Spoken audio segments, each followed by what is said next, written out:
Welcome back to your official live continuing coverage of PhotoPlus Expo 2015 on BeTerrific. I'm Michael Artis. We're at the Jacob K. Javits Center in New York City. We're having a lot of fun. This is day 3. We're winding down, but we still have a lot to get to, a lot of great stuff. You are the Terrifics. You make BeTerrific special. So happy you're watching. You're watching on PhotoPlusExpo.com, BeTerrific.com, and of course, many of our wonderful syndication partners. Thank you for giving us the time. And I'm telling you, you're not going to want to miss a minute, especially right now. We've got very special guests. We've got Panasonic on set. Panasonic is in the house. Now, these guys make really innovative products across all sorts of genres of your life. And their filmmaking and photo cameras are nothing but extraordinary. They've been doing everything from E&G to very high-end cinematography work for many years. This Barry Cam is theirs. Of course, E&G work, they have a lot of great cameras. They had the P2, they were the first guys to go all digital, tapeless. When I was at New York One, as a journalist, anchor, reporter, they brought in P2, tapeless. It was the first time we went tapeless. Tapes? We could get rid of tapes? Oh my God. That was revolutionary technology. And a few years ago, they did it with the GH2. They made extraordinary video come out of a mirrorless camera called the Panasonic GH8. In fact, we're using that today to broadcast to you. We have 3 of them on set here. Those are our cameras, the Panasonic GH8. They made the GH3 and then the GH4, which was a 4K camera that is very, very affordable with a micro 4/3 mount. I got to welcome these guys. Thank you so much for joining us. Can you tell I'm excited? Yeah, Michael, thank you. Yeah. Welcome. Thank you, Michael. So you guys, tell me what happened inside Panasonic when the GH2 came out and everybody started going nuts about using it for cinematography. Right, well, GH2 first in mirrorless. Actually, we started with the GH1, but GH2 is where... That's right, Adam had 2 GH1s actually, and I remember everybody was trying to hack them. Yeah, the GH2 was hacked too, so famously. And when we came out with the later versions, the GH3, no need to hack it. We decided to put everything that the guys hacking wanted to put in there in the first place. So we all came together, and it's just been a good ride ever since, as the world of video has come down into putting it into the hands of everybody to be able to create high quality video, and now in 4K. So it's great. Unbelievable. Were you guys at Panasonic blown away when everybody started going nuts over this? Because a lot of times, you put out a camera and people get excited about it and they buy it, but you couldn't even buy the cameras. You would go to stores that were sold out. You'd go online, you couldn't find it. I mean, to have a product that is caught fire like that, and then when you come to the GH2, you can't find that anywhere. Now the GH, again, like it's almost like you have the Apple phone, the iPhone of cameras. When the newer products are just introduced, we do work very, very hard to make sure that we can make enough of them to keep them in stock when the demand is high. But I mean, when you first released them, were you surprised? The first, like the GH1, when people went nuts over it. I mean, I know you think look, this is a great camera, but were you surprised just the response? Well, I think we were in the right place at the right time with putting the technology into a very small, very capable system camera, the interchangeable-lens, that meets the needs of the professionals. And there's a lot of convergence going on now. We've got photographers like those here at the show here who are discovering video, and we've got people who have been in the broadcast and the video business for a long, long time, like yourself. So it's all coming together now, and a lot of it's being made possible with these small cameras. Yes, you're right, and I love having the small cameras. We've been able to shoot so much great stuff with them that we wouldn't normally be able to get. I love how you listen to the consumers and the people out there as well. And okay, you want a headphone jack? We'll add the headphone jack. You want a 3.5 millimeter external audio jack? We'll add that. You want this? We'll add that. That is great, and you've really improved upon the cameras as you've grown the line, and of course 4K. Talk about what you have here today. You guys have so much to offer. Sometimes I think as a filmmaker and as somebody in the video production world, we get a little lost in the GHs because that's what we kind of focus on, but you guys have other tremendous cameras as well, including the whole G series, but the entire Lumix line is unbelievable. Right, so we are talking mirrorless cameras here. The Lumix G series is a mirrorless camera. As I mentioned, we were the first with mirrorless back in 2007, and we've got quite a nice line now. So our latest mirrorless camera is quite similar to the GH4, but a bit more designed for the still shooter. This is called the GX8, and it is a flat body style. It's got a electronic viewfinder up here in the upper right, upper left rather. Can I just on the say back of the for a screen. second, thank you for keeping the viewfinder on the camera. Yeah. Not only the GH lines, but the G series, because I don't want to shoot without a viewfinder. It's okay for some things to shoot off the screen, but I really love that you guys have a viewfinder. Right. It also has the articulating display. I love having the screen. It's so great. It's so important. I don't know how we ever survive without the screen, but I like the ability to have a viewfinder, especially as a journalist. I can go into places people don't know if I'm shooting photos or video, or they don't think it's a big deal. In addition, in bright sunny daylight, shoot like this. You could do that too. But in bright sunny daylight, I can really block out a lot of the sunlight because of that. Yeah. So we came over from our booth, and I wanted to grab this new model, the GX8. And we have them all on display, and they're all tethered on our camera bar. I knew Rick Gerrity would have one because he carries this everywhere he goes. Rick is here. He's one of our Lumix Luminary team members. He's a shooting professional. And I'm not kidding you when I say that Rick has this all the time, everywhere he goes. So I'm going to hand this back over to Rick right now. Rick, it's his camera. First of all, I noticed that you have a Panasonic lens on it. And what I want to say about that is I really like the Panasonic glass. A lot of the glass is so good, and we have on 2 of these cameras we've got Panasonic glass, and I've always been impressed. You know, a lot of times you buy a camera and it comes with a kit lens, or it comes with a lens, and you're like, oh, this is garbage. We'll just put it over there, but not with the Panasonic lenses. Well, what I really like about the Panasonic came out with the 12 to 35 2.8 with image stabilization, which that's what this is right here, which is equivalent to a 24 to 70 2.8. which I used all the time on my full frame Canons or Nikons. When they come out with this, this is just great. I mean, it's small, it's light, and I can do everything with this that I could do with a big DSLR and way, way more. Having the electronic viewfinder, like you said, is just absolutely priceless, because in the bright sun, you can't see an LCD. Sure. And with this, whether I'm shooting stills or whether I'm shooting video, I can see right inside my viewfinder exactly what I'm shooting.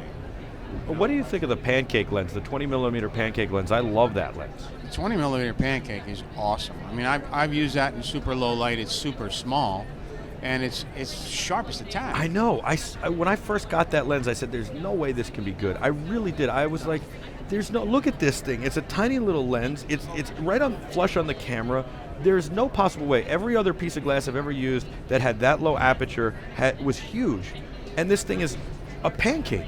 And yet it's probably my favorite lens that I use on any 4/3 camera. Period. It's almost like not having a lens on the camera. Yeah. I mean, it's so small, and I thought the same thing when it came out.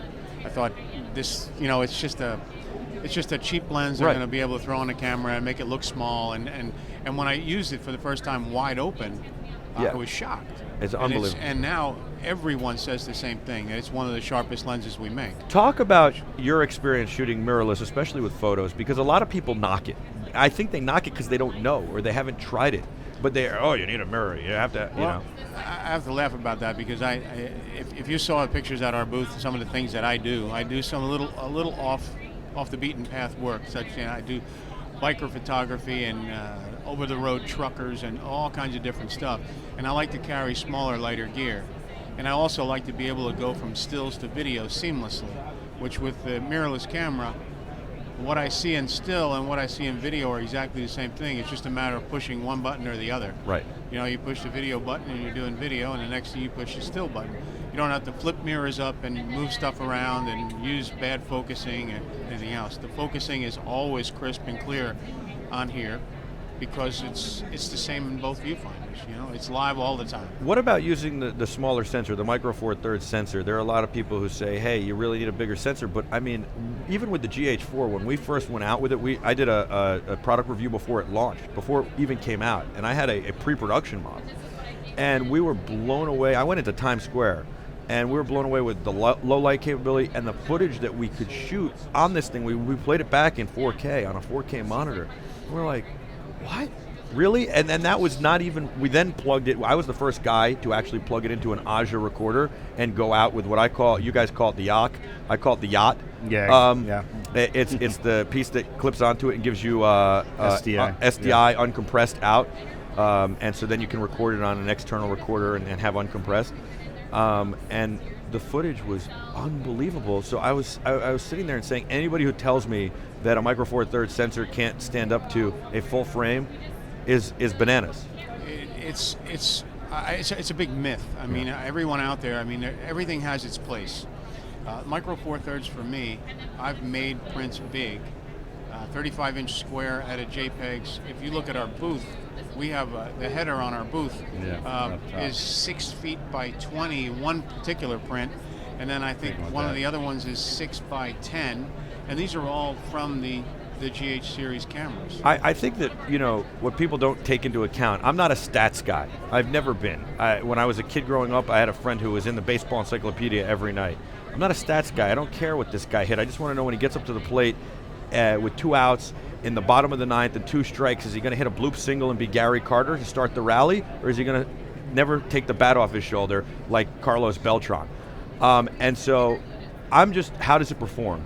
So obviously you guys have figured out, because other companies haven't been able to figure this out, you've figured out how to make mirrorless look as good as a non-mirrorless camera. Oh, a 4/3 sensor. And a 4/3 sensor. In the broadcast world, that's actually considered a large sensor well, camera. That is true, but I was going to say, you've also figured out how to make the 4/3 sensor look amazing. Even at 4K, you're only using a certain number of pixels. Right. So the thing is funny is, if we go back to video for a minute, before the whole DSLR revolution, right? Yeah. Video, we were doing like 1/3 and 1/4 inch chips. Now, usually we do a CCD and have the 3 of those together, but even on a CMOS sensor, you were looking at a 1/3 to a 1/4 to 1/3 chip, which is smaller than a Micro Four Thirds chip, as you pointed out. And so that's an excellent point. Yeah. Nobody wants to address that. Right, and like I said, even at 4K, you're only using a certain number of pixels on that sensor. Well, that's why I say I just want to see the performance. I don't care about what the stats are. It's an interesting point, because there's a couple of photographers that I know that could care less about megapixels and everything else. They just want a camera that feels good and makes good photographs. Right. And you know, I'm not a spec guy either. I mean, I take a shot, I blow it up, it looks good, I'm happy. Do I care about chromatic aberration somewhere that someone might say, well, it has that? I'm like, well, I don't see it, so I don't really care. Well, how does it perform in low light, this camera? This camera has a brand new sensor. It's a 20 megapixel chip on a Micro Four Thirds. The processor's excellent. We've been shooting in low light with this in comparison to everything else, and this really performs very well. I've shot by mistake at 3200 ISO and didn't even notice it. I like how I said by mistake, because it's funny, I tell everybody to keep the ISO as low as possible, and I try and tell them don't go over 800. Exactly. Well, it's a good point, but this I've been shooting. We did a workshop in Costa Rica, and one of the things we did was a walk at night to shoot tree frogs and different things using flashlights. So we were shooting at 3200 ISO, 1600 ISO, and even sometimes even higher than 32, and the results were excellent. I mean, half the stuff that I shot, I never even put into Lightroom. I Wi-Fi'd it from the camera to my phone and put it right out on social media as is. And it looked amazing. I like how Panasonic has the whole line, and you know, the whole range. So the consumer who's just beginning or just wants a point and shoot, or a camera that they can change lenses on but is really the size of a point and shoot, they can get that with mostly automatic features but some manual features, and you can go all the way up to, obviously, I mean, if we want to get nuts, we could say all the way up to the VariCam, you know, and color correct on set right out of the VariCam, which is amazing. Right. Yeah. With the VariCam built-in gamma log profile, we're offering that on the GH4. Are you serious? Yeah, we call it V-Log L. Wow. Among other things, it's actually paired curve-wise to closely match what is offered in the VariCam. So what we have are studios that are using the VariCam in the studio set, but when they go out and they need a crash cam or whatever, shoot it on a GH4, bring them both in for color grading using V-Log, And can't tell the difference. yeah, That's amazing. Yeah. That is amazing. yeah. That is amazing. Vericam will give you 14.5 stops of latitude. With the Vlog and the GH4, we add 2 stops, going from 10 to 12 stops. Wow. So it's good, it's close, and it's That's been amazing. That's amazing. hugely in demand since we announced it and released it a month ago. That's to the point amazing. where we've had a hard time keeping up with it, but we're almost there. So. That's unbelievable. Well, the Yeah. GH4 is a great camera. This is a great camera. I think everything you guys touch is great.